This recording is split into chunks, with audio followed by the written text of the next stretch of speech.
All right. Fuck. That was a fun fucking card, man. Dan. Was it exhausting for you to watch that? Was it just so I'm exciting? exhausted. Like it's such a long day. I'm exhausted from all of the action. Nah, it's just like yeah, from having bloods on like the second one. So you're just like your adrenaline's pumping from the second Mhm. one. Like we trained this morning.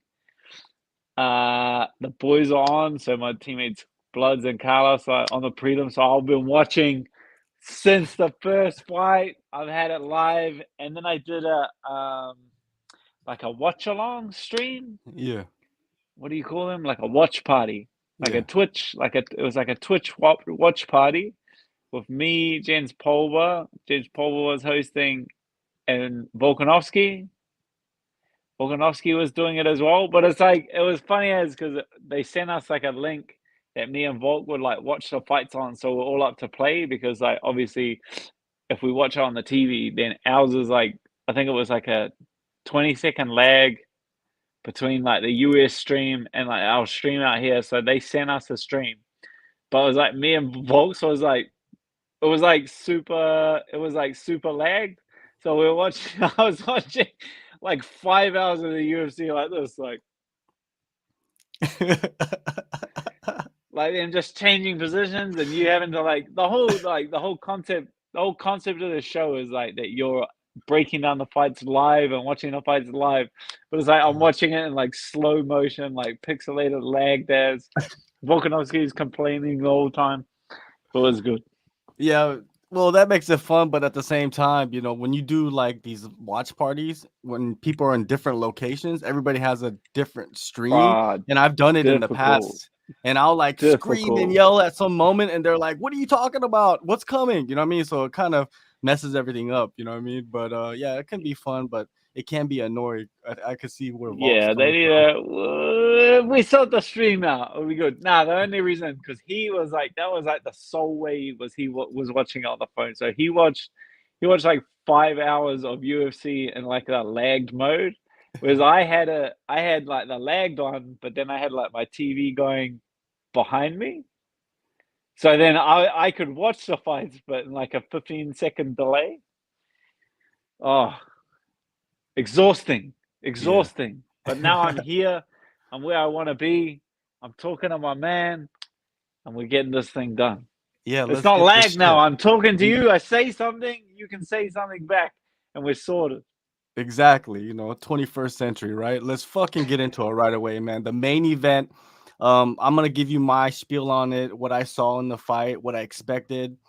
What I expected was Rob doing what he did in this fight. I expected Rob to push forward, use the jab a lot. I thought he was gonna use that front side kick to the leg a little bit more. I think I mentioned that in the last show. He did use it a little bit, and then kind of went away from it and just thought like, oh, I'm gonna have success with that jab, double jab, triple jab, and he hit Izzy a few times with it.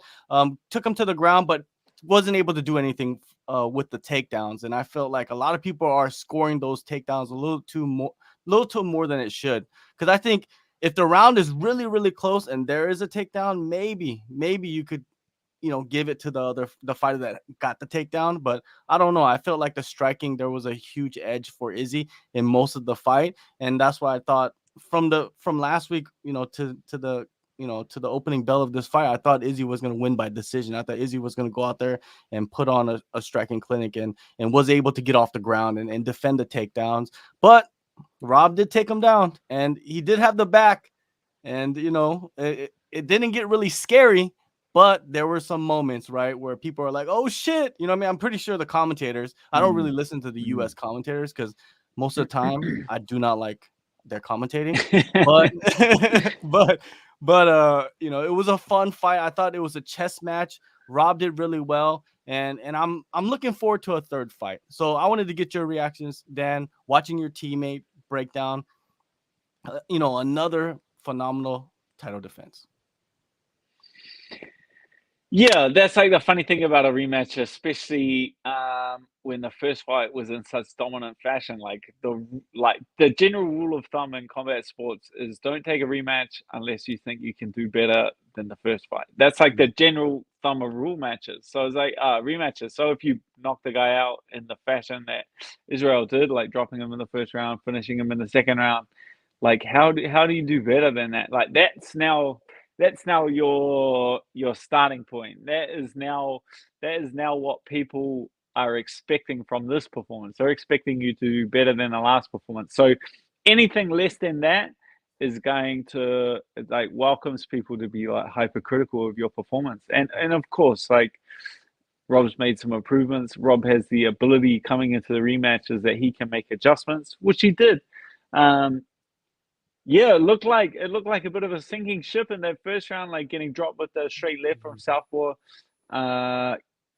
Israel kind of had his timing, but then Rob came back and made some pretty incredible adjustments, mainly with the jab, doubling up the jab, tripling up the jab, which enabled him to close the distance and get in those hips. But like how a fight is scored, if you actually go back and watch, like if the striking is close or one like it's very close and it's hard to peg, and one guy gets a takedown, well then you would lean it towards that. But if a fight like how a fight is scored is that, and if you understand that, is that let's say 3 minutes is spent striking and then 2 minutes is spent grappling, then whoever was winning, wherever the fight is spent the most. So if it's 3 minutes is spent on the ground and 2 minutes is spent striking, well then it's whoever won the 3 minutes of grappling. If 3 minutes is spent striking and 2 minutes is spent grappling, well, it's whoever won the striking. And if you look at the fight, a majority of the fight was being controlled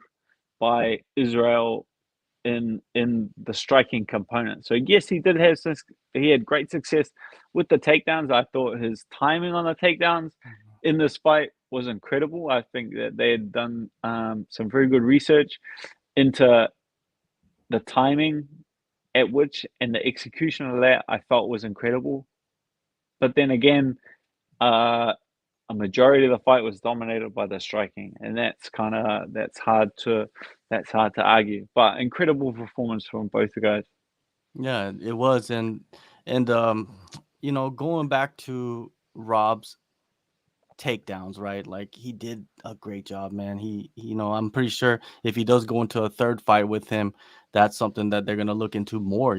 Timing those better. But I feel like he was hindered by those leg kicks, man, a lot. Like he might have had more success with the takedown if his leg wasn't compromised. I feel like his leg was compromised. Did you feel the same way?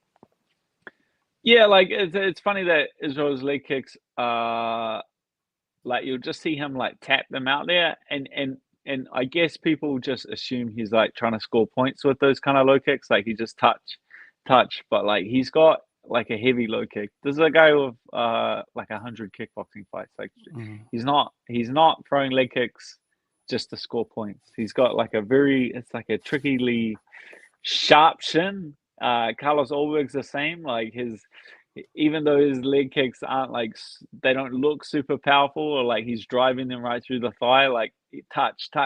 He has like a ridiculously like heavy, sharp kick. So even though they are just touching, and you might assume that they're scoring, they're definitely doing damage. And I felt like the damage was done like very early in that fight, which slowed him down.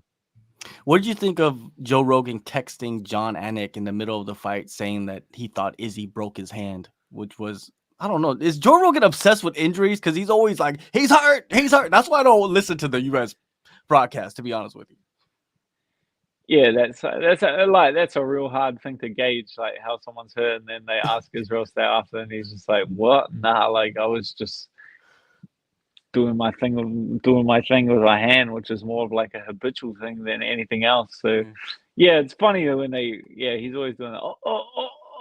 It starts screaming like he's hurt, but like that's how Joe, I guess appeals to like most people, is that he adds like a level of excitement to the sport by throwing that thing out there. You say, "Oh, he's hurt, he's injured," like it adds a level to like a depth of excitement, which is not there if you kind of ignore it. So I can understand it for sure. And Israel does a lot of switching of stance, right? And and you sparred him so many times. It's like countless hours of sparring with him, switching stances. How difficult is it to adjust to that? You know what I mean? Like a guy, because a lot of people talk about preparing for southpaws, but preparing for a guy that can strike from both stances, that must be a difficult task. That's like our striking coach, Twist, who's in the corner, Tristram. Yeah, he's like a perfectionist. He expects, like, if you train with Twist, he insists on both stances. You have to be able to operate from both stances, and you have to be able to execute everything like perfectly from both stances. Like he's an incredible coach. He expects perfection from everything. So everything that you could possibly execute orthodox, he expects you to execute everything southpaw. So it's just Izzy's been working with him for like an incredibly long period of time. So just Israel's depth of understanding from operating from both stances is just something he's been doing for a decade, whereas a lot of fighters switch stances and then they throw you like one or two things from that stance and switch back. It's like Israel can operate from both stances in the exact same fashion, which I struggle to think of another fighter that can do that. When you are on Israel's back, and trying to choke him out, right? Like, how good is his defense? Because he showed, when Rob did get his back, that he can get out of that position pretty quickly, right? It wasn't like he struggled there. I mean, Rob did have his arm like across the chin, but Israel popped out real quick, man. His defense is looking real good. Yeah, I wasn't too worried. Like we've spent a lot of time in the last few weeks. I want to say 3-4 weeks of like back defense. Like that's something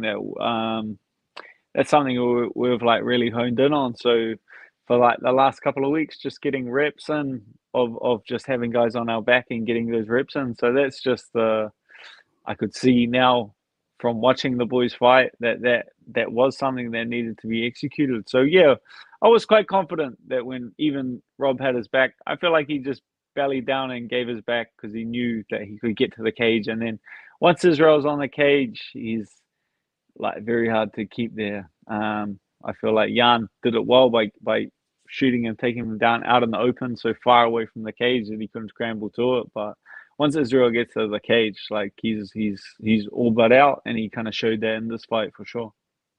I saw that Israel had two wrestling coaches in his corner this time. You had Andre Paulette, I mean, the head wrestling coach at City Kickboxing. I had the pleasure of meeting him in China and interviewing him. He doesn't really do many interviews, but he obliged, and real cool that he did that. I pressed him on some wrestling issues at City Kickboxing. This was when Kai, I think, fought in Shenzhen before the pandemic.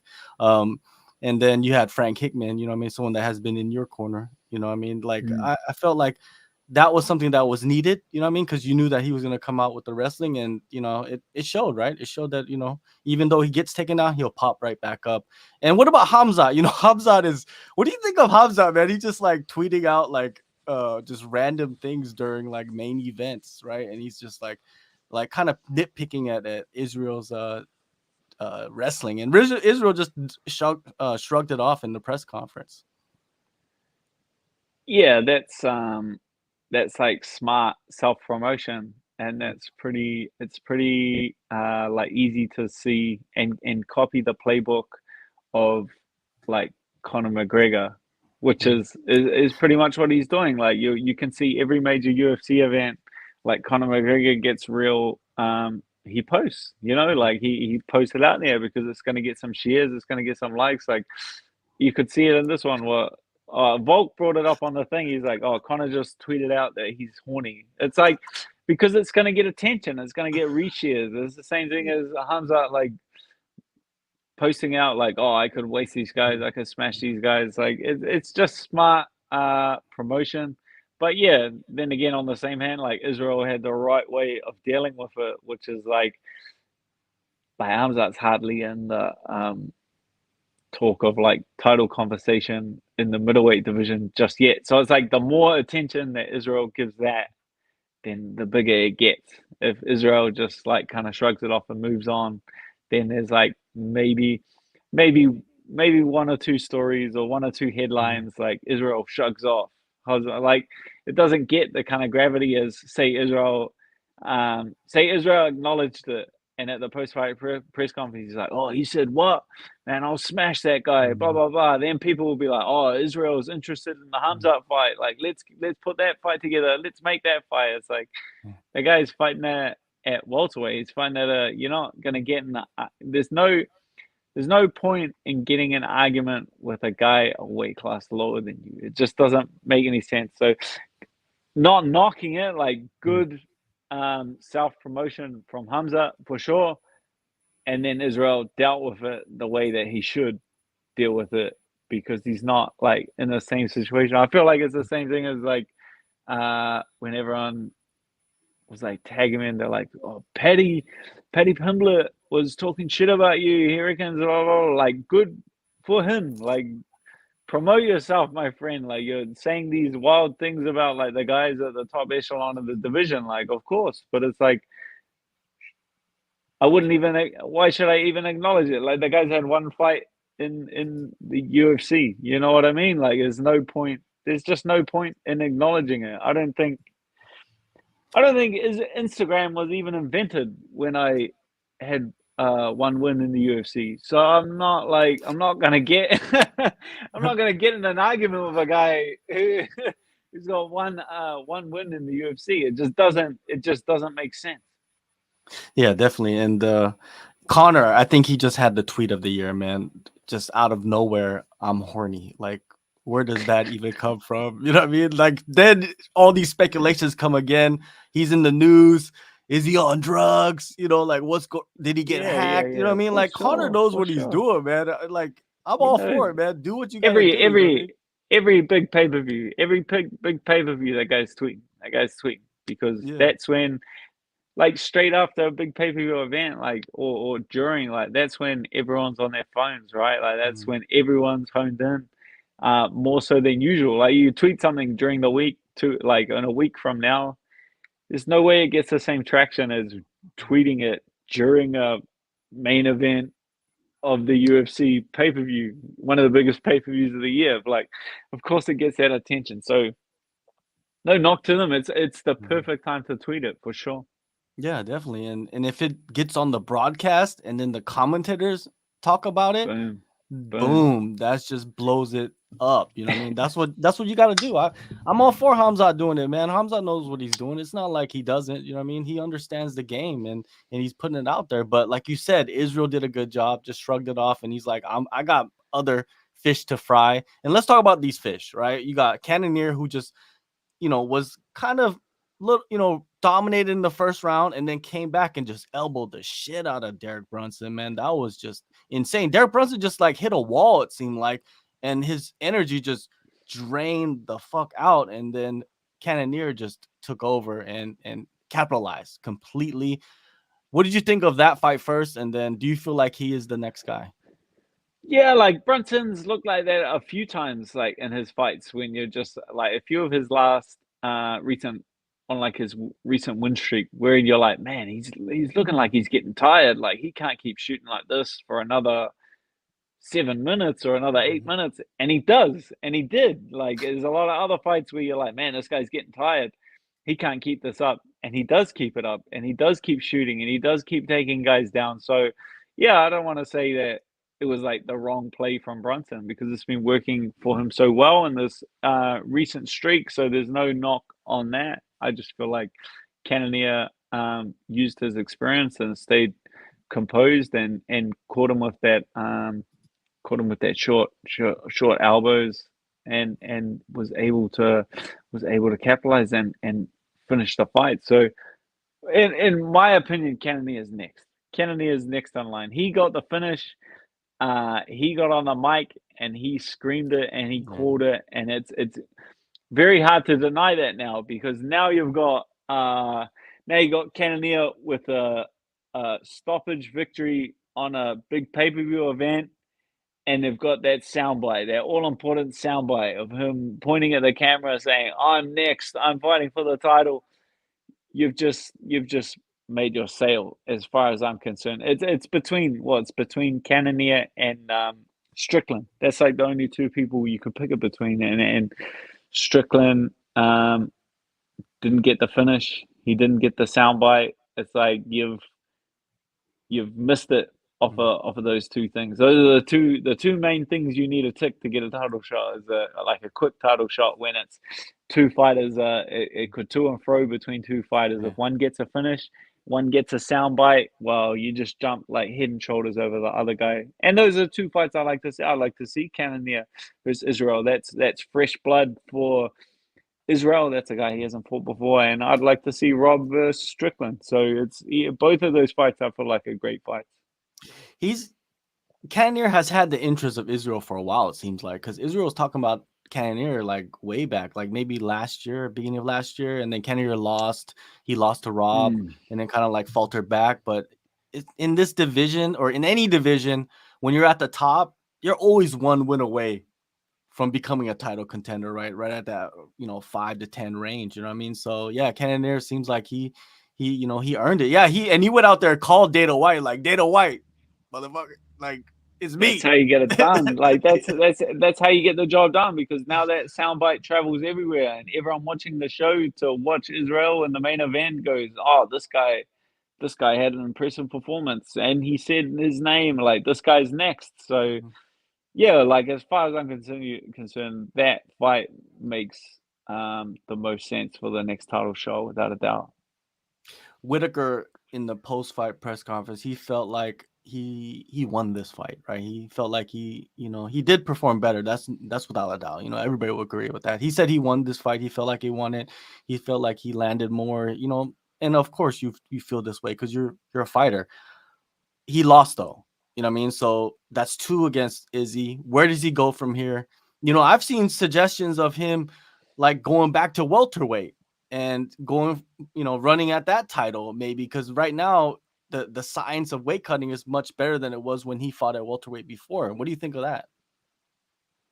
Nah, I feel like he's only like 1 or 2 wins away from after a performance like that. Even though I don't think he won, I feel like it was like showed much improvement, and would definitely give people a lot of confidence in seeing a third fight.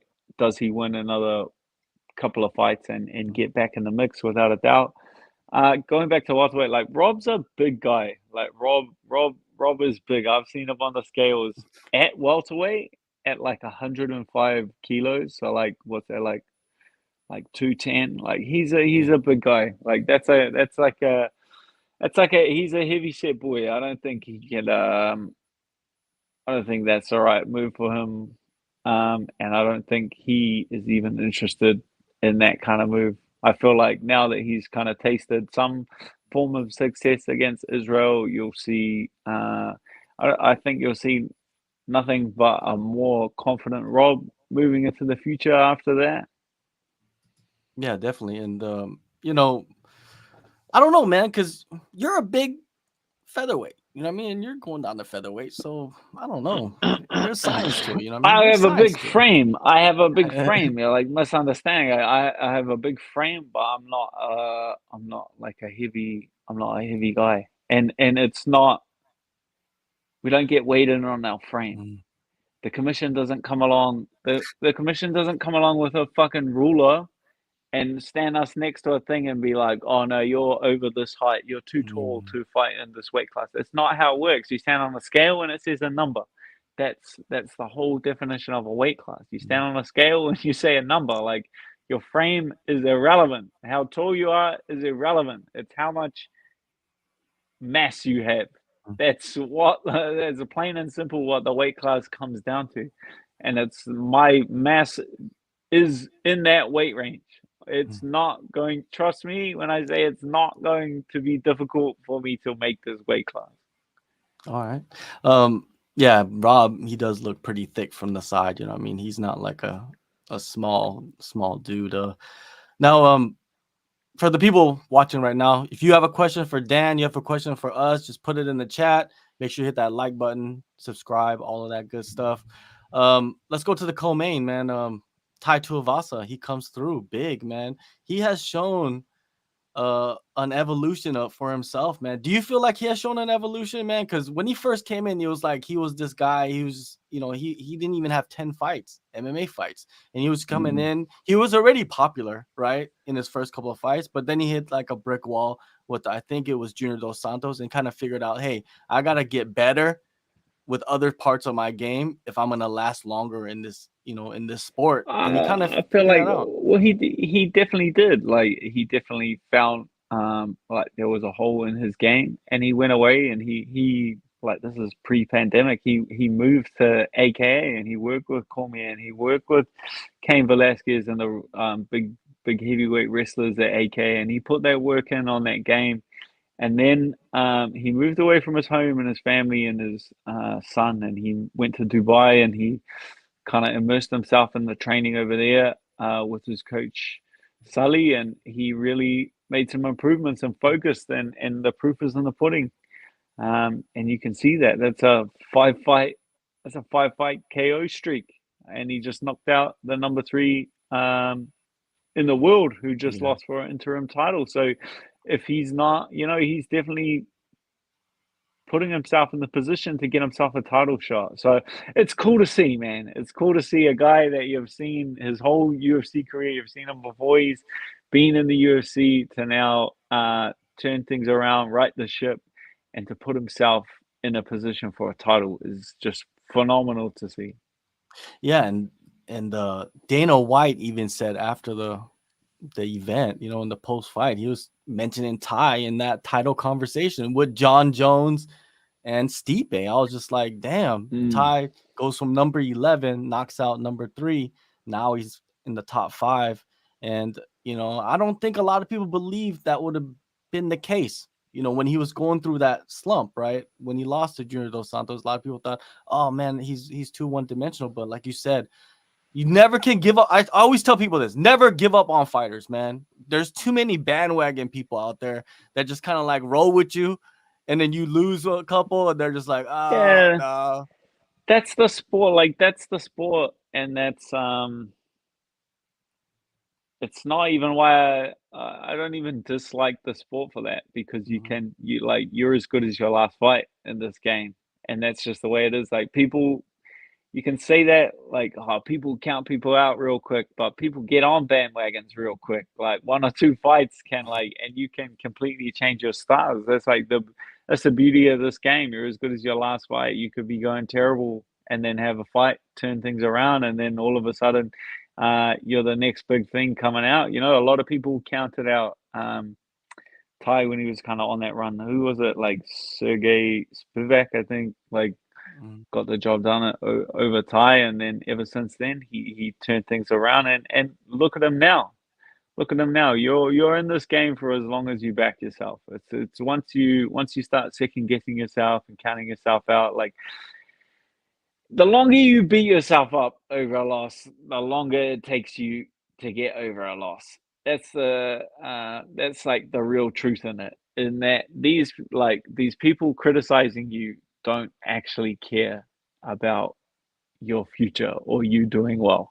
That's like the funny thing about it. Is like, you can't take their criticism to heart, because not even they take their criticism to heart. Like, they've moved on to the next thing. Like, they tweet out, "Oh yeah, that guy should give up. He's shit." Blah blah blah. And then he's watching the fights next weekend and the weekend after that, and then he's completely forgot about you. But if you sit around beating yourself up for the next 6 months, like, oh man, I lost this fight, like, oh yeah, I suck. The longer you beat yourself up over it, the longer it takes to get over it. It's like Ty did the perfect thing. He believed in himself, he backed himself, he got back on the road, he took fights, and now he's back in the mix. Look at him now. Look at him now. Exactly, man. He's turning into a bona fide superstar, what I mean, in the sport. Like, it's great to see, what I mean. I remember one thing about Ty, I remember from like back in the day interviewing him, is that he is the same guy Exactly the then same. and now. It's exactly the same, guy. Nothing has Exactly the changed. same. Nothing has changed. Not a thing from like when I first met him till now. Like not a thing has changed. Like he backed himself then, and he backs himself. Like I remember him, yeah, being like a young 20-something-year-old, just being like, I'm gonna be the world heavyweight champ. Like I'm just gonna go out there, I'm gonna punch these guys in the head, I'm gonna knock them out, and I'm gonna be the world champ. And he's still, if you ask him that question, he says, "Yeah, I'm gonna go out there, I'm gonna punch these guys in the head, and I'm gonna be world champ." Like that self belief is one of those things that can't be taught. No one can give you self belief, no matter how many pep talks someone gives you or motivational speeches you watch on the internet. Like self belief it just comes from within. Any shoeys in the past with Tuivasa for yourself? Tuivasa, I'm not a shoe guy. It's not a. I don't feel like it's a Kiwi thing. I think it's mainly it's an Aussie thing. We do a yard glass over here and different things like that. But shoeies for them Aussies. Let's leave the shoeies for the Aussies. All right, all right. I got a random question for you. Let me see where it is. Oh, here it is. It says from James Kendrick. Shout out to James Kendrick. What's the secret to attacking the body as well as you do? Attacking the body. That's just like mixing up your attacks, and then mixing up your attacks relies on everything looking similar. It's like if you're like if it looks different, like if you really have to change your stance and then attack the body, it's making it very obvious. It's very difficult. You can go back and watch like Israel fights. He's like a phenomenal example of it. Is that everything looks the same. You're watching him fight, like you're watching him fight Robert Whittaker, and you're trying to pick what strike's gonna come next. Like, oh, the low kicks there. Oh man, he did a high kick. He looks like he's gonna go do this. Oh no, he did the complete opposite, and that's it. Like if everything looks the same, it then becomes incredibly hard to read. So if you're straight right to the head and you're straight right to the body, they look exactly the same, then that's perfect. That's exactly what you're after. But if you put a little camera up there, you're hitting the bag, and then you're straight right to the head and you're straight right to the body look completely different, well then it's going to be very easy for your opponent to read the difference between the two. But if you set up a camera on the bag, you're hitting the bag and you're trying to make your straight right to the body and your straight right to the head look as similar as they possibly can, well then you're in the right direction. We got Rain. He says, "Is Tai Tuivasa Mark Hunt 2.0? You think?" Oh, you can say that, but they're their own animals, right? Like those are two. I feel like two very differing styles. Like Mark's like the big hooks over the top, very casual, slow. Like I feel like Ty's a lot more athletic, a lot more like light on his feet, a lot more fleet-footed. Will dip in and out of distance a lot different. So I don't want to compare them. I don't want to compare them too much. Although there's like a lot of similarities, and they've trained together, and they're brothers, and they look up to each other. If you actually watch them fight, I feel like there's a lot of like Ty's a lot more. I would say like if you go back and watch like Sugar Ray, like Ray Seppel, like he's a lot more like light on his feet and on his toes, and he can still for a heavyweight. Like I remember him when I first met him back in I don't know 2011, 2012 in Thailand, and he was like 100 and something crazy, like 150 something kilos. Like he was still like 20, 30 kilos off the heavyweight limit, and he was sparring Kai, who's a flyweight. Like Ty and Kai were sparring each other, and Ty is so athletic and he's so controlled that he was able to spar Kai because he's so nimble. Like it's very rare that you find a heavyweight that's not like plodding and heavy and slow and is so athletic and so nimble that he's able to move around with a flyweight and keep that same pace and that same speed and that same look and touch him, but not be able to control his power enough to not hurt him or something. Yeah. I think Ty, like you mentioned, he's a little bit like lighter on the feet. Well, he's a lot lighter on the feet compared to Mark. Mark is more planted and just throws heavy. Ty is the speed. You know what I mean? He has way more speed than Mark. I feel like Mark does have more power in his punches, right? But Ty has those elbows. We saw that in the fight against Derek Lewis. The elbow, man. Yeah, Like, that's definitely not like the first time I've seen that. Like we've mhm, seen, you can go back and watch. I think he's got like a close range elbow knockout in the UFC, and then I believe his last fight before getting in the UFC, if you can go back and watch that fight, I believe it was McSweeney. It was that same thing, like mhm, punched his way into the clinch, and then once he was in nice and tight, like a nice short range elbow. Yeah, I would say if you're on the money with the analysis between him and Mark. Like Mark's like plotting, and then Mark will use his shoulders and wear mhm, some shots, and then look for the counter punch over the top with the right hook or the left hook. Whereas Ty is not more like that. If he's in close and he's wearing shots, he's like right in close and he's on the mhm. clinch. And then if he's on the outside, he's closing that distance very fast and bridging the distance. So yeah, although a lot of similarities, there are still a lot of differences between Ty and Mark.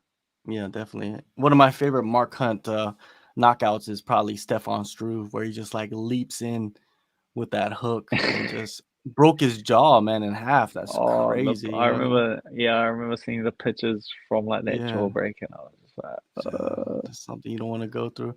Hey, every time we do this, Dan, everybody's asking for the Poirier fight. They want you to rematch Poirier, man. I love it though. I think a lot of people want to see that no matter what. Let's see. What's next for Ty? If you were the matchmaker, you know what I mean, would you put him against Stipe? Do you think Stipe would be like a good fight for Ty, or maybe I don't know, John Jones? I don't know. Like, I think Ty is up there. I think you could match him up with any of those guys. What do you think? yeah, yeah. I definitely feel like I feel like Stipe makes the most sense. What Ngannou's sitting out for the next 9 months. I head and shoulders know that the UFC would throw up a interim title for that because they want to get that division moving on as soon as they possibly can. So interim title between Ty and Stipe, I feel like would be perhaps the easiest fight to make.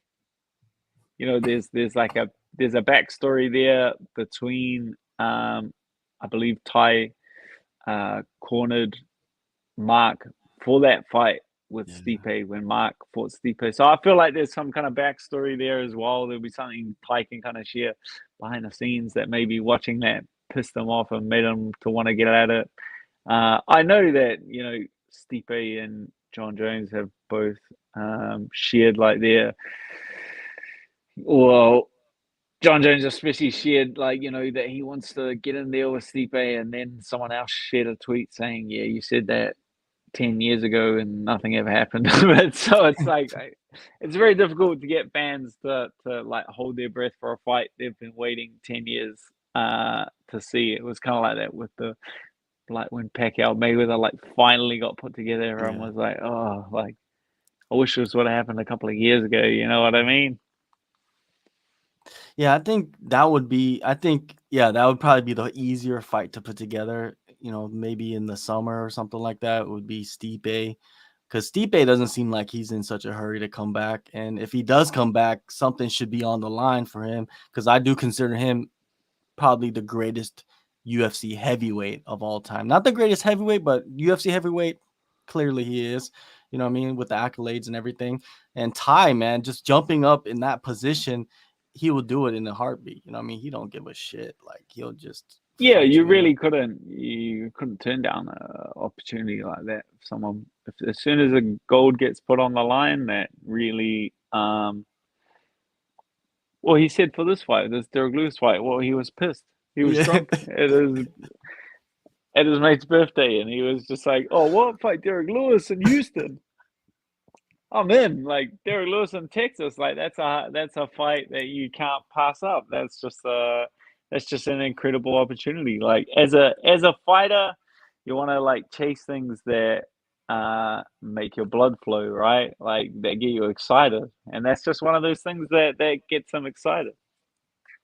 It does, man. It gets a lot of people excited, man. They want to see Stipe back too, so why not against someone that is a fan favorite and has earned a spot for that title? And man, think about what just the Anzac MMA community has contributed, man, in the last couple of years with yourself, with Israel, with Alex, with Kai, with Ty. You know what I mean? And there was many more, you know, in the Pride was filled with Anzacs, right? Like it's you guys.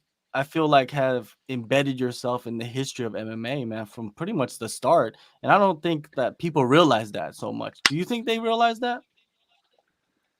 Um, it's difficult to speak for like Australia because they're not there so much. I know in New Zealand, I don't know, it kind of gets, especially in New Zealand, like that kind of era, like talking to people that were like around in that era with Recep and Mark Hunt and Jason Suddy and guys killing it in the K1, Doug Viney, winning K1 in Las Vegas, like all of these things happening. Like once you're there in the generation that it's happening in, you're just like watch it and you get used to that and you're just like, oh, this will happen forever. But it doesn't. Like generations of fighters like come in waves. Like it's very difficult for a generation to like immediately succeed like a preceding generation. That is almost, you can look at like any combat sports mecca anywhere in the world, and it comes in waves. Like even Brazil, like it comes in waves. There was that wave with Jose Aldo and Anderson Silva and guys like this. There was like a wave of Brazilian champions and Vitor Belfort. Like there was a huge wave of Brazilian champions, and then that went away. And now you have to wait. There's like a bit of a lull before the next generation comes. And it's the same in New Zealand, whereas people were just like, "Oh, this will," we got guys killing it at the moment. Like this will happen forever, and it's like, well, it'll happen in a wave. Like this wave will go. There'll be a bit of a lull for a while, and then that next generation will come through and kind of supersede the previous generation. When you look at Izzy right now and his run, right? I think he's defended the belt 4 or 5 times now successfully. And of course the comparisons will come up against, Anderson Silva. Should we look at it as they're competing against each other's legacies, or should we look at it as these are separate generations and we should just respect each fighter for how dominant they were in their generation? That's like a difficult question to me to answer because it's just not like I feel like you're just comparing apples and oranges. Like I never even engage in like that kind of discussion. You don't see me like you don't see me comment or engage in um greatest of all time discussion. Oh, this guy who's the greatest of all time. I don't engage in GOAT discussion because it's different times. Like it's incomparable. Well, the exact same way that I don't engage in, I feel like the pound for pound discussion is like the dumbest thing of all time. Like it doesn't make any sense. Like pound for pound, like what are you going to shrink a guy and blow a guy? Like well, how does that even work? Like it doesn't. The two completely different styles of fighting. You can't compare the two. Like pound for pound and greatest of all time. Like leave that for someone else. That's not yeah, they're just not discussions that I see much sense in. I don't see the sense in it. You can't ever prove it. You can't ever test the two. So what is the point in having the discussion? It's impossible to know the answer. It's a black hole basically of It's just ideas. speculate. It's just speculation. Like you're just speculating. Yeah, I look at it as like you should just look at it as separate runs. You know what I mean? I don't think you should compare it. But when you look at like just recently, like this week, right? Of course, the middleweight title's on the line, so they're gonna put up the Mount Rushmore of UFC middleweights. Like who's on that Mount Rushmore? And they put Anderson, Israel, Weidman, and Bisping, and I thought, where the fuck is Rob? Like, Rob deserves to be there, I think, on the Mount Rushmore. Like, that's what I think. In my eyes, I think Rob should be there ahead of Bisping. You know, I mean, I love Bisping. He's great and all, but I just think Rob's resume is just much better. What do you think? Yeah, but they're not gonna like. It's not actually a Mount Rushmore. Like if we were actually carving these guys' heads into Mhm. the size of a mountain, the size of a football field, then maybe I would understand it. If this was actually something we were gonna do, if we were gonna carve four guys' heads into and spend $100 million and carve some guys' heads into a mountain, like then maybe we can have an argument about it. But it's a picture. It's a Yeah. picture on the internet with four guys on it. Like it's not actually worth arguing about, in my opinion. Yeah. All right, all right. I see what you're saying. I got my opinions on it, but I'm not gonna sit there and argue with people about it. I'm not gonna get in my emotions about it or nothing like that. It's just like, I feel like Rob should be on there. But there's people that are real passionate, man. And shout out to the people that are real passionate and that's fighting for, threads and threads and threads back and forth, just attacking. They're not even talking about Mount Rushmore after a while. They're just talking about Put each him other's on the family. picture. Put him on the picture. Your All right, mother's a whore. there's a good question here about media. This one is like during, I guess Dave was watching the post fight press conference with Ty, and a lot of the questions being asked by the media were just simple and mostly about like shoeies and shit, and it's like, when you're at a press conference, man, are you expecting like dumb questions like that, or are you expecting like some good questions? What is your perspective on this? Like a post fight press. Mhm. I think it's like each individual. Like Ty's like happy playing that role. Like he's happy to be the shoey guy. Like Mhm. he's happy for people to underestimate him. And maybe he's quite smart in doing that, and he's playing off it because he now he has he has a deal to brew his own beer. He has a deal for the Tuivasa. Like Mhm. he's making money off people believing that he's that character, or people buying into that, even though he may have other things going on. Maybe he doesn't want to share those. He's not comfortable sharing those aspects of his life, which is completely fine. You know what I mean? It's not like just because you're doing this that you have to share every intricacy of who you are as a person and how you want to live your life. uh but yeah, I feel like they're doing. Ty is happy playing the role, but I feel like, yeah, he's there's more to him than drinking beer out of shoes, without a doubt. I like personally, I enjoy the more I enjoy the more challenging questions and the more difficult questions. Like sometimes the media is a bit hesitant because they don't want to like offend a fighter, I guess, or like piss a fighter off, or upset a fighter, or make him get emotional. Mhm. I don't feel like it happens to me. I feel like the more difficult question you ask, I feel like if you can make me think, that's what I like. That's like the kind of questions that I like, is the interviewers that can really make me think, or really ask an honest question, even if it is emotional, or even if it is a challenging question to answer. That is the type of question that I would prefer. Yeah, I think an example that comes up in my mind, in my memory, is when Tony Ferguson. Remember when Tony Ferguson did that press conference with the baseball gloves on, and he carried the baseball out there with the sunglasses, and one of the reporters came out and like was giving him props for like coming out and being more outspoken about like what is it mental illness or something, right? He was complimenting him, but Tony Ferguson just went on the defense instantly. He didn't even I don't even think he even heard the question fully. He just like went straight up like Mm, emotional, and mm. I feel like after people saw that, they were probably thinking like, man, we can't ask these guys like certain questions because maybe they'll just jump in, you know, so fast, you know what I mean, and I kind of feel take like it it in was the other way. from like I feel like I would never get offended by a question that's asked in like a genuine manner. Mm, Like if everyone's like, "Oh, you were in this tough spot, or you just got knocked out. Like, what were you thinking?" Blah blah blah. Like if it was like if someone wanted a genuine answer, then I have absolutely no issue with the question. mm, I feel like if someone's asking me a question uh, just to get me to say something that they want me to say, then I will beat the fuck around the bush, and um I will like not say what you want me to say. Like if you're saying, "Oh," they ask me a question just because they want me to say like, "Oh, Khabib Nurmagomedov sucks." Like it's like don't ask me a question to put words in my mouth. That is the only thing that pisses me off. It's like don't put words in my mouth. I'll answer a question how I want to answer a question. exactly.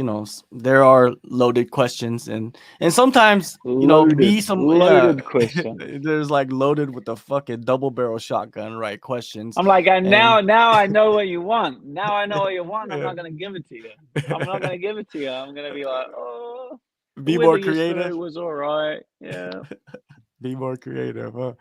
Well, shit happens, right? And sometimes I think guys ask questions that they don't feel it's loaded, but then when it comes out, because it's a nerve wracking thing to be out there on the mic in front of everybody. Everybody's looking at you, and you have to ask questions in the press conference. It's just as nerve wracking as the fighters, probably. You know what I mean? Fighters are probably Yeah, but more. I feel like say it. I feel like if you're gonna I feel like if you have the balls to get up there on the microphone and ask the question, then ask it off your own chest.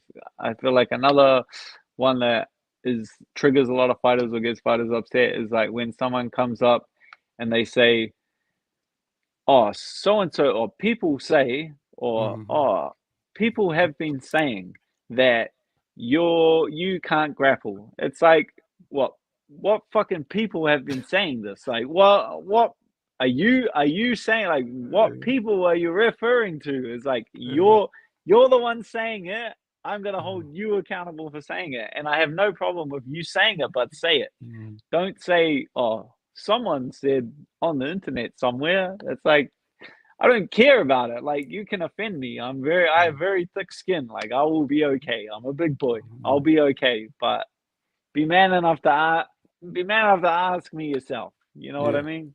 For sure, straight up.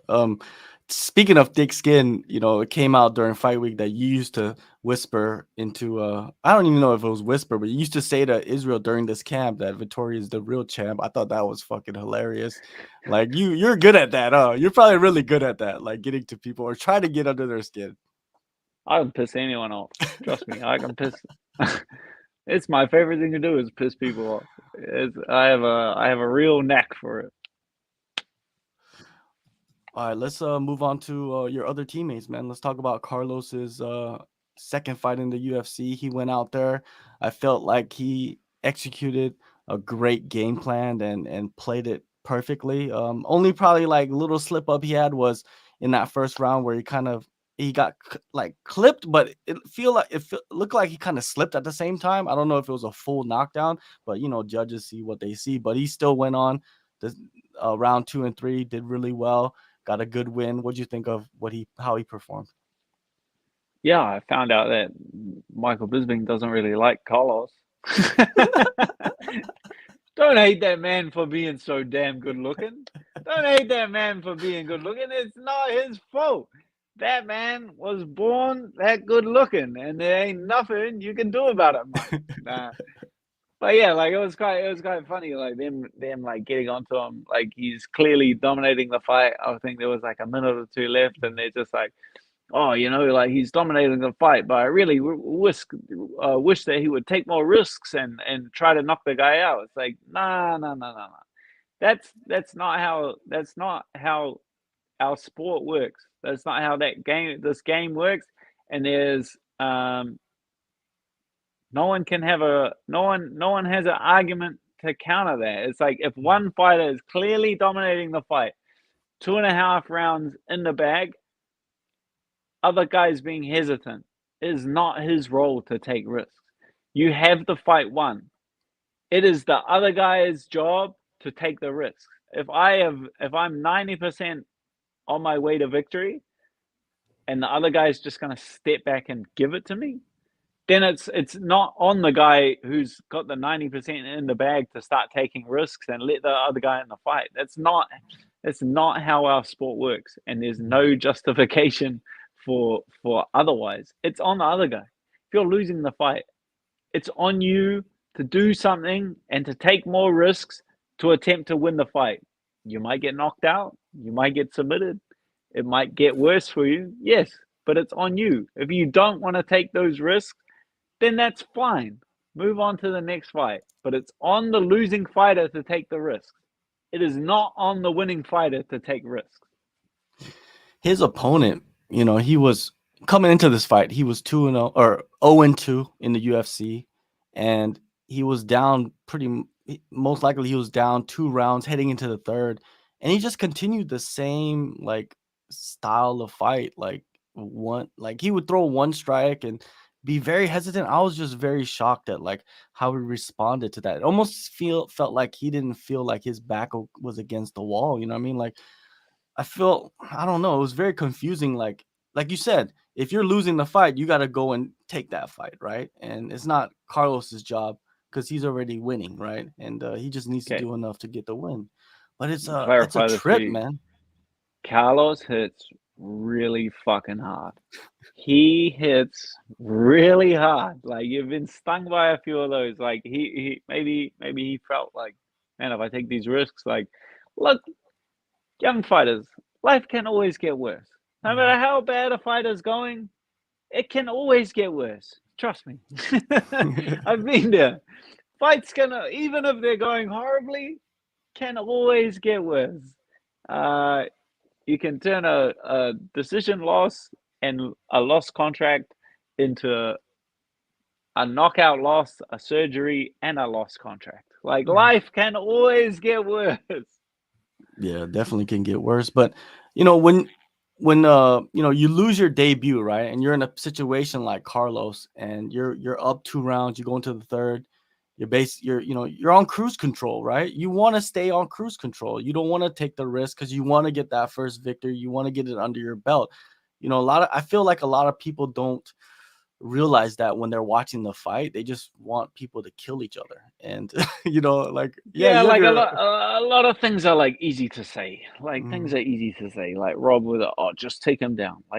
Easy to say, hard to do. Just knock him out, just win the fight. If is an age-old saying that I repeat day after day, and it's if it was called winning, everyone would do it, but it's called fighting. And there's a very high there's a 50-50 chance that you're going to lose. If it was called winning, everyone would do it. Trust me. Definitely. And moving on to Blood Diamond, he was taken down and he couldn't get back up, and eventually was choked out. Wells, I interviewed him before this fight as well as Blood Diamond, and Wells is a guy that comes from a heavy wrestling background with jiu-jitsu with Daniel Gracie. It was a tough stylistic matchup for Blood Diamond. What do you think happened in this fight? Yeah, it's a sport. These are the best guys in the world getting in a cage, and it's very hard to beat these guys. Spill milk. Bloods will be all right. Bloods will be back. It's just a submission. He'll be back at training next week. I can guarantee that. He'll be back on the mats, and he'll be back, and he'll be able to rectify it without a doubt. The longer you beat yourself up over it, the longer it takes over to it. People will move on. People will completely forget about it. That's the funny thing about it. People are already thinking about Carlos, and then, oh no, Israel's next. Blood Diamond 4. Oh yeah, oh that's right. Oh yeah, that's right. Blood Diamond 4. You're sitting there as a fighter with the loss, and you're just you think that everyone, you're sitting there thinking oh man, I lost, the world's over. No, everyone's gonna be thinking about this. No one's thinking about it. They've moved on to the next fight and the next fight, and then they're looking, next week's Dariush Makachev, and then the week after that we've got Colby Covington, Jorge. Like people move on very quickly in this sport, and you need to just remember that in a fighter. Like no one cares as much as you care. Like the longer it's spilt milk. Clean it up, move on, get back in there, and turn things around, which I'm highly confident Blood Diamond has the capability to do. So it's like I'm not going to sit here and cry about it or say, oh, he could have done this, he could have done that. Only thing he can do is get back in the gym, keep working on his game, which he has been doing, get back in that octagon as soon as he possibly can, and get a window under his belt and wash that away. That's the best way that you can possibly cure the situation is by getting a win, which is what Carlos did. He was in the exact same situation. Now people are blowing him up and sharing pictures and going, Carlos Olberg's the man. Like a week ago, people were saying, oh, Carlos Olberg, 0-1 in the like. It's just the way that people are. Like they'll get over it. They'll move on. Just get the win and right the ship and turn things around. Is Eugene and Twist and the coaches, are they able to get back ASAP, or are they stuck out there? I think so. New Zealand's borders shut. Like they're still not letting people in, but they're it's opening to Australia at the end of this month. So I believe that they're going to fly back to Australia, and then they have to isolate in Australia for a couple of weeks, and then they're able to come back to New Zealand through Australia. So there'll be like 2 or 3 weeks off coming back to New Zealand, but I believe that they can come back to New Zealand. All right, that sounds good. And yeah, man, a couple other fights on here. Casey O'Neill, man, I'm big on Casey O'Neill, man. I think Casey O'Neill, she's developing into like that representative on the women's side for Australia, you know, for the Anzacs or whatnot. And in this fight, this is what I thought. She's a heavy grappler. She can take you down, submit you, ground and pound. But in this fight, what she wanted to do was she wanted to test some things on the feet. She wanted to see if she could take punches, heavy shots. She could, use some certain kind of combinations. And she used that for 15 minutes. She used that time to develop. And I feel a lot of people don't realize that right now, that this is going to be so beneficial for her to move on in future fights, right? And what did you think about what she did?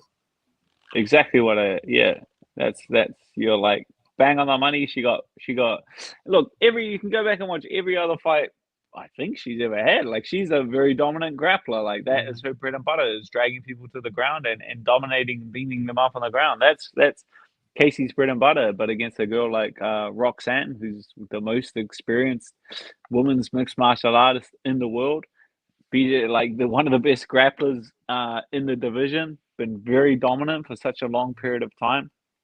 That's a person that if you can force to strike, you're going to force to strike. And I felt like Casey looked incredible in this fight, forcing her to strike. Her right hand was cracking, the low kicks, the jab, like everything was going. And that's she put that time in the ring. That's 15 minutes of experience. That's 15 minutes of striking on the feet she can now take in the bank. Her bread and butter is a grappler, but now she has 15 more experience of dominant striking with great footwork, great timing, great controller range. Like that is going to benefit her and her career for the longest period of time. She can always dive back. Next time she fights an incredible grappler, well, she already has like rounds and rounds of that experience and that timing and that data to fall back on. So I feel like incredible. I don't know what the fuck that judge was smoking. Honestly, what the fuck? That is incredible. Like that was look, Roxanne is an amazing person. I've met her many times. I trained at Syndicate with her. Incredible woman, the nicest woman you ever meet, but she did not win that fight. Like, let's be honest, Casey pretty clearly dominated that fight. That judge needs to leave. Well, Texas has been notorious for some, suspect judging in the past. I think you fought once in Texas, San Antonio. Am I right? I fought twice. I fought James Wick in San Antonio, and I fought Yair in That was when like Israel put out that picture of him like standing on the scale. Oh, okay. Doesn't bro, he's a trip. He's a trip. Like honestly, he's been saying this shit like just the longest time. Like he's been saying like, yeah, I'm gonna be UFC champ, like blah blah blah blah blah. It's like before he even started training MMA, I was like thinking, come on, this guy. Then he was there. That was like 2000. It was like 2015. So that's 7 years ago.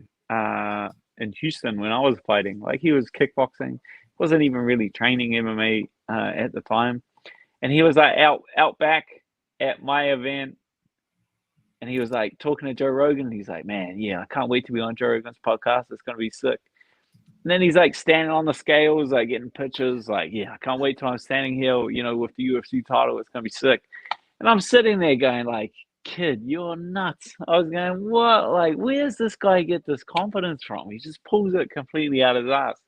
7 years later, the guy's been on Joe Rogan's podcast how many times? He's best mates with Joe Rogan. He's standing there with 5 title defenses, like millions and millions of dollars, massive UFC contract, like everything that he said, everything that he believed in himself and manifested came to fruition. And it's just crazy to see.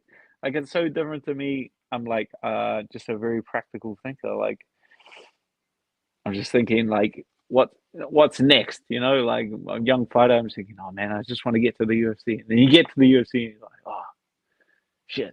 Yeah, well, I guess I want to win some fights. And then you win some fights and you're like, oh shit. No, well, I guess I want to be ranked, right? Like, now I'm ranked. Oh, well, I guess I want to like be a main event. So like I've always incrementally done things because I just guess being a young kid from New Zealand, you think that stuff is out of reach, but he has just had an incredible vision the entire time I've known him, and to watch him just execute that vision has just been it's been incredible. It's been like a real eye opener to witness what he's achieved firsthand. Yeah, it has, man. That's I didn't even know that was from like your fight, which is kind of crazy, right? It wasn't even signed or anything with the UFC at that point. I think It's he'd incredible. never even had. I think he'd had one amateur MMA fight, which he lost, and that was it. Damn, Look at him now. manifesting. He's a time Crazy traveler, kid. probably. He's a time He's a traveler. time traveler. Yeah, I feel like if someone has time travel control, he's one of the people. I feel like it's him. Floyd Mayweather has it. I know Floyd Mayweather has it. I definitely don't have it.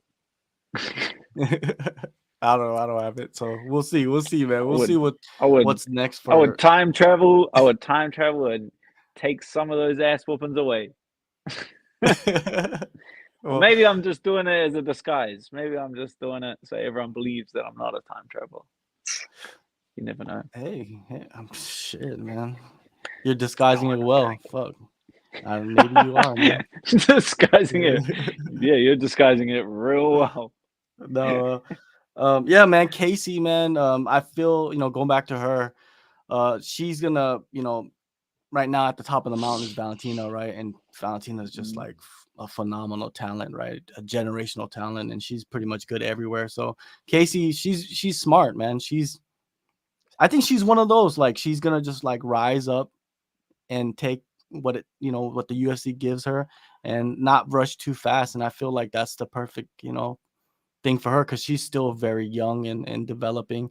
But yeah, that fight against Roxy, a lot of people won't think this, but I think, like you said, it's going to be beneficial for her when she hits that top 10 and starts fighting those top 10 girls. It's going to be fun to watch. I can't wait to see her, come back and do what she's embracing the heel role. But I like that. I like her when she got on the mic and she's just like, fuck you, everybody. Why are you booing me, man? Like, Like, I just fought Roxy, man. It just takes two to tango, right? Because it was like they were cheering for Roxy and then booing her. It was I felt didn't like, make yeah, any sense. I felt like everyone, like the fan base, just kind of knew that it was Roxy's last fight, and they kind of wanted just to see. And she's given so much of her life to the sport. I feel like fans are just showing appreciation for Roxy as opposed to like disdain for Casey and what she's done and what she's accomplished. I don't feel like. Yeah, I don't feel like it was like directly targeted at her. I think like her fan base will grow massively from this. Yeah. From being in a spot like that, she'll you know, her fan base is gonna explode without a doubt. Like she's destined for some pretty big things. Definitely. What is it? Kushal Sony. He says, Dan, I hope I bump into you in London, you know. So maybe you will, man. But your profile Maybe. pic, dude, isn't that the dude? Do you recognize that profile pic? It's a guy with his dick out, right? Yeah. What? Come on, boy. Like, what's wrong with you? No. Derek says, do you guys agree with the fight night bonus tonight? Do you know who the bonuses are, Dan? Nah, I don't All right, see let me you got tell it. you. Cannoneer got a Ty? bonus. Ty, of course, got a bonus. And then fight of the night was Andrade, the Andrade fight, where it was pretty insane, that fight earlier in the night. Yeah, that What was do you pretty think? insane. I'm pretty. I can agree with those. Oh yeah, they were incredible. Yeah, Yeah. I agree with those. But the thing is, I like, felt with like bonuses, the Bobby Green Nash fight was yeah.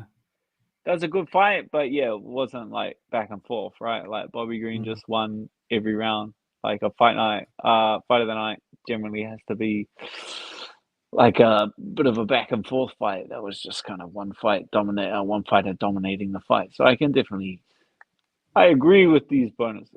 Mhm. A lot of people are not a lot of people. I don't want to say that. I saw somebody suggest Bobby Green versus Brad Riddell. What do you think about that matchup?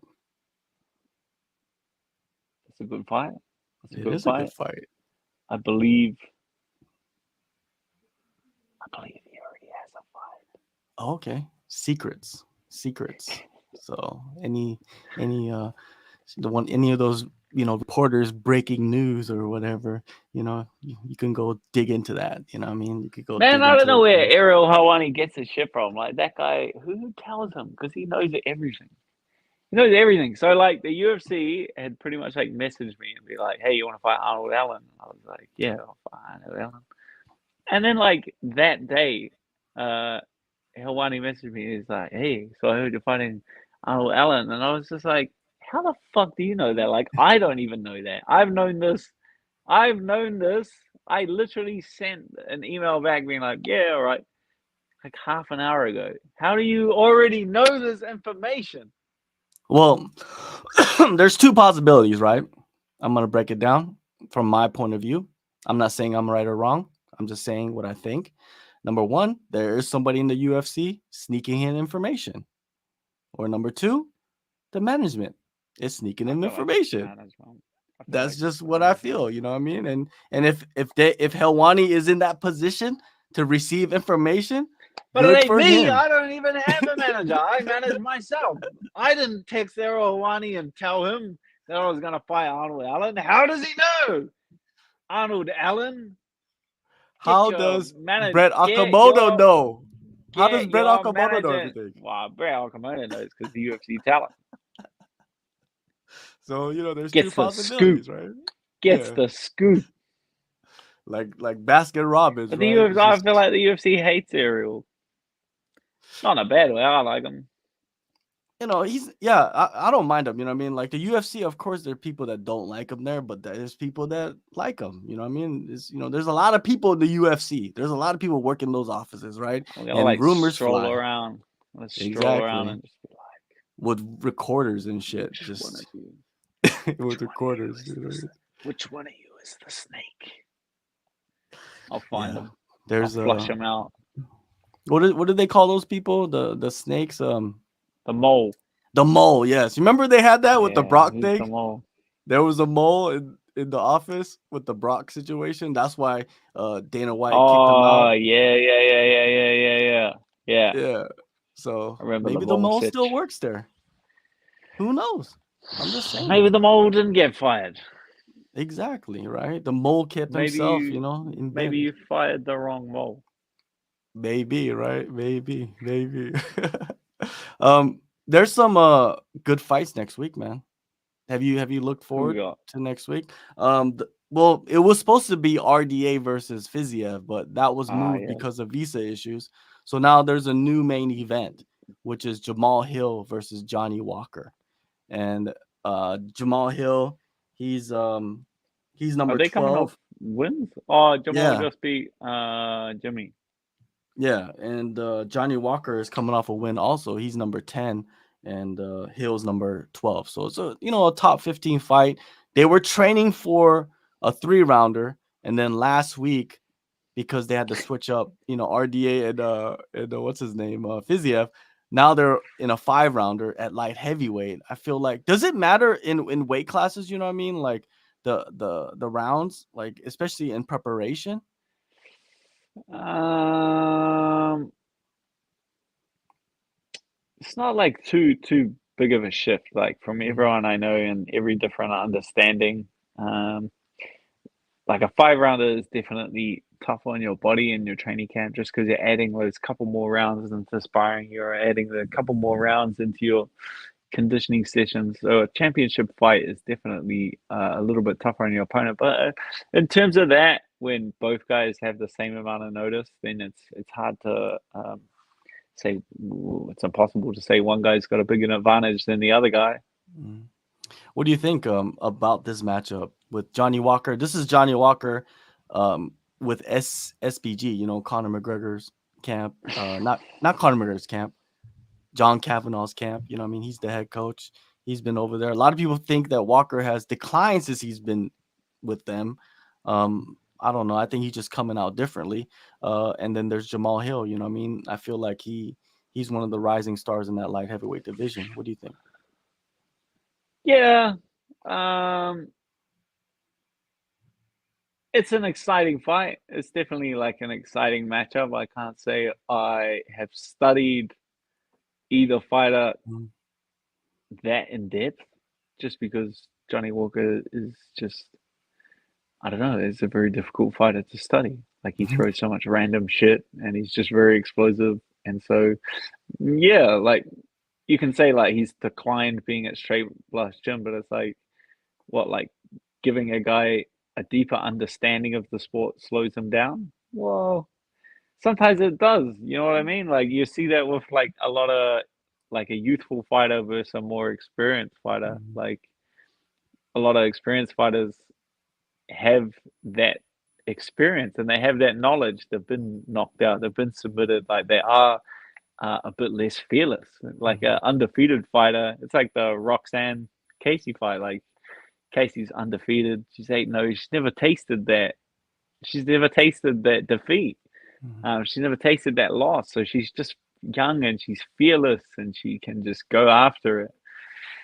It's the same. I feel like it's the same as in coaching. Like my coach Eugene, like he's of the opinion, like to be a high level coach or world class coach, you have to have been a fighter or you have to have that experience.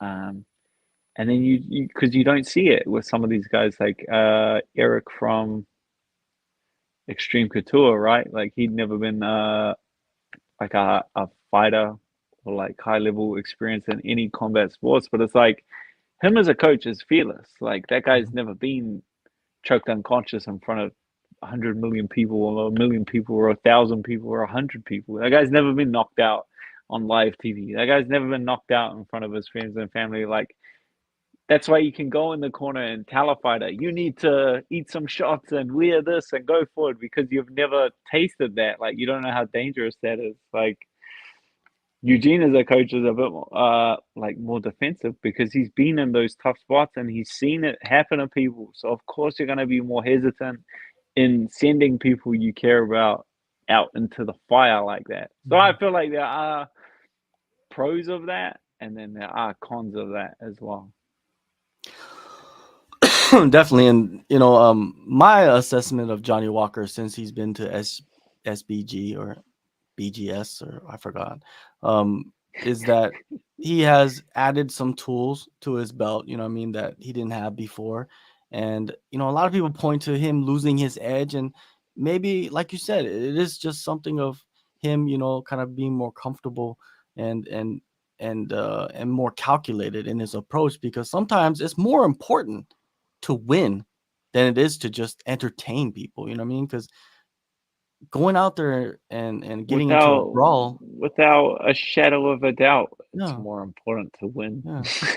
But it's like than to going in and out entertain. there, Like, yeah, and I think people point to that too much, you know what I mean? Like, y- going out there to brawl every single time, yeah, we love it because we're idiots, but at the same time, it's like, I understand when a fighter switches things up and needs to get this win and kind of changes 100%. things up, you know what I mean? I understand it, and I'm not gonna ever, ever, like, down somebody or attack somebody for that. And I'll praise somebody for going out there getting brawls at the same time, man. I don't give a shit. Like, I love it too. You know what I mean? Like, there's many aspects of the sport and many different types of fighters. So um I'll praise them for what they contribute. And I think a lot of people forgot that. And maybe that could get into Johnny Walker's head heading into this fight, that he's heard the people online kind of doubting his killer instinct anymore. But he's gonna need it in this fight, dude. Jamal Hill comes to bang, dude. The dude is like, Mm. he reminds me of like a dude that can really fight in the street, and then he took that ability and went into the gym and kind of crafted that into something that he could use in competitive fighting, and he's been Yo, successful, man. I love it. he's got it. Nah, he's man, he's got some good hands on him. That performance against Jimmy Crew Mhm. was pretty incredible. You know, Jimmy's an absolute beast, and he got the win over him. So it's an exciting main event for sure. All right, before we get into another fight, we got a couple minutes left. There's a question for you, Dan. Just wondering, what's your favorite bakery in New Zealand? I'm hunting for the best pies in New Zealand. You got any suggestions? My favorite one just shut down. I'm not happy about it. The lockdowns took my favorite bakery out in Kumi. Took my favorite pie shop. Done. It's done. My favorite pie shop is no more, and it's Jacinda Ardern's fault. I hate you. You stole my pies. I'm upset about it. I'm upset about it. No more pies So for I Dan. have to find another one. I have to find another favorite bakery. I had a favorite bakery out Kimu, which is north of Auckland. Incredible. Loved it to death. Got to find a new one. Out of business. I've never had a pie before, to be honest. Like, maybe in the US, when I lived there, I never They don't noticed any like pie places they there. don't do pies. They don't do And pies. exactly, right? And then when I was in, Like a meat pie. They always yeah. do like, you don't put pumpkin in a pie, friend. That's not that's not how pies are made. You put steak in a pie and you put cheese on it, and then you put the top on it, and then that's it. You put mince in it, and then you put cheese on it, and then that's a pie. What about chicken pot pie? You can't put chicken in a pie, but if you're getting fancy, if you're a bloody millionaire or something like that, you're gonna have a chicken cranberry or something like that pie. But steak and cheese, mince and cheese, Mm. keep it simple. Power pie, honey pie. Oh, now we're talking. Someone's suggesting Clemson Bakery for pies. Sharon Jane. Shout out to her. Clemson Bakery. I've heard good things. I have heard Okay, good okay. things.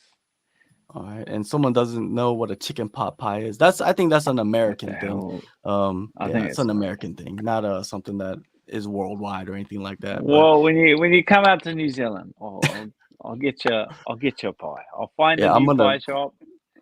I'll find a new pie shop. We'll get you a pie. We've got to I'm queue that. definitely We going. can't. I'm definitely going there. Once they like lift that, like, whatever they got there that's blocking everybody to enter the country. Once it's gone, then I'm definitely heading to New Zealand and eating all the pies, because I love bread and I love meat, and it's a great combination. Well, So then why that's not? why you like pies. It's bread and it's meat, pastry and meat. That's it. It's That's it. delicious and it's warm. That's key components. Um, Jim Miller, man, he's fighting again next week. Man, Nice. he's a guy that just has found the He's an fountain animal. of youth, and yeah, he's an He's an animal. Like, what do animal. you think of him He's an just animal. continuing and just beating the shit out of people too? He's an animal. He's an animal. He's an absolute weapon. He's an absolute beast. I have nothing but absolute admiration for Jim Miller. I feel like that's why it was such an honor to compete about. That's like what it used to be. Like when I started, like everyone would consider like the best guy in the world, the guy that's been doing it at the highest level for the longest period of time. Mhm. That's who used to be like considered. Oh man, that guy's the man. He's been at the top echelon for the last 10 years and doing well and competing. Like that's who everyone thought he was the man. Like it's only in recent years that it's changed to like, oh, this guy's never been beaten. He's the man. Mhm. Like it's that I feel like is not it's not the same. Like if you're competing at the highest level for a decade, like that is far more impressive to me than a guy who's had a 2 year career but he's never been beaten. Like that to me is not the same thing. So I have nothing but admiration for Jim. What were your interactions with him like when you're around him? Or did you talk to him for a short period or anything like that? Um, like super chill guy. Like it was quite funny because you see Jim in the cage and like walking out, and he's like an intense guy. Like he Mhm. brings that heat, he brings that energy. You can see like he really has just a love for getting out there and fighting people and hurting people. Like that's just what he loves to do. And like leading into our fight, he didn't say like nothing. So I'm obviously not going to say anything because I have nothing but respect for him. Um, and then I saw him at the hotel, shook his hand, and I seen him at the weigh-ins. I face off, and I remember like looking in his eyes, and he was kind of just like had like a bit of a bored look on his face, and he was like not interested in wasting energy on it. And I was like, man, where's the Jim Miller that I've been watching my whole Mhm. life? Like, where's that guy? I was thinking, man, is he still there? And then I remember, like, I think I walked out first. I walked first.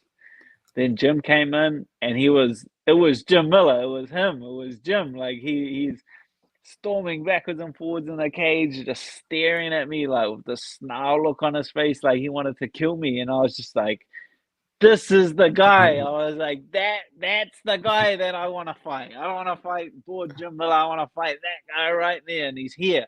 He's finally here. Like, and it was cool to see, and it was a quite an eye-opening experience that like he just saves it for the cage. Mhm. Like he don't waste his time on interviews, and he don't waste his time trying to convince people to like him or think he's cool. He doesn't waste his time trying to intimidate his opponents or look in their eyes or Mhm. stare them down or anything like that. Like he saves every last ounce of his energy for when it gets for when you touch gloves and it's time to get to scrapping. So absolute savage. Definitely a savage, man. He's not slowing down anytime soon. It doesn't seem like he's talking about like hanging him up and or nothing like that, man. It's a trip, man, to see like the longevity of Jim Miller.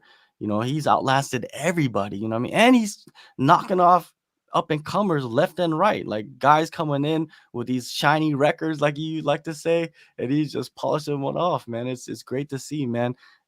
Jim Miller, man. He's back next week against another prospect, so it's gonna be fun to watch. Sharon, Wicked. the one that suggested the bakery, she says, what are your goals next, Dan? You have so many fans out in South Auckland. My goals next are to beat Arnold Allen in London. That's all. That's all my focus. All of my focus is on Arnold Allen in London. That's it. That's it. All right. That's a perfect way to end this whole thing. Everybody, appreciate you guys watching, Wrap bringing it the up. heat That's and me all the people wrapping in the it up. comments. Yes, wrap the shit up. Like, subscribe, all that good stuff. And we'll see you guys next week after UFC Vegas 48. We'll break down that and get our reactions to all the action. And yeah, man, take care and Reactions to the action. Exactly. That's the name of the show. All right. See you.